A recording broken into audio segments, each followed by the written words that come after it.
aksyon ng paghakot ng mga winners ng 150 pesos negosyo ang balik sayo ng Monde Nissin sa mga branch ng RCS Supermarket sa Tarlac.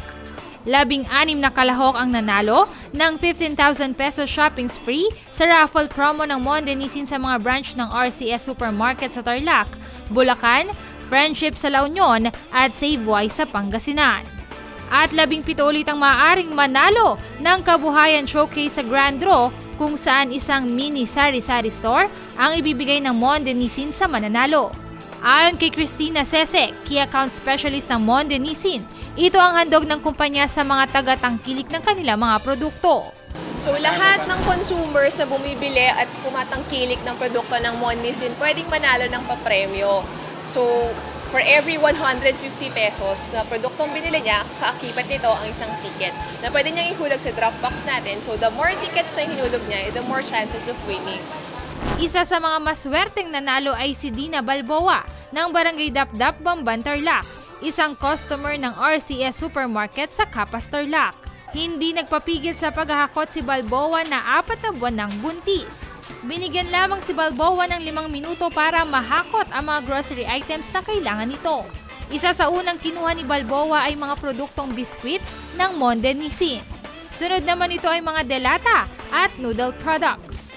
Isa si Balboa sa mga sinalanta ng Bagyong Santi sa Tarlac, kaya naman lubos ang kanyang pasasalamat sa Monde Nissin.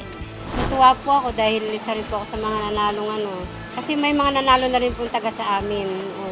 Pero ibang items naman po yung nila. Siyempre po, nung tinawagan po ako ni ma'am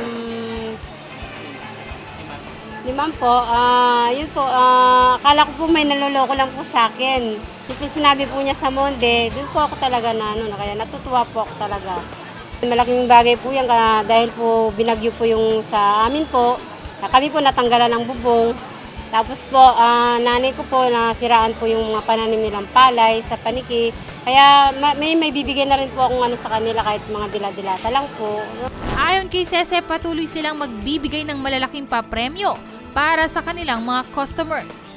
Bumili ka lang ng worth 150 ang babalik sa'yo, negosyo. So ito na yung Kabuhayan Showcase na binibigay natin sa mga tumatangkilik ng Monde Nissin products. Patuloy nitong magkilik ng produkto ng Monde Nissin, ng Lucky Me, Skyflakes, and Fita. Ito naman yung mga produkto na kasama yung Dutch Mill na mananalo talaga ng papremyo.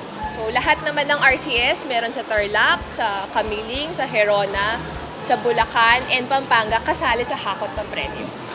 Sa November 14 ang cut-off ng mga entries at sa November 15 naman ang grand draw kung saan maaaring mag-uwi ng 35,000 pesos worth of tindahan showcase ang mananalo.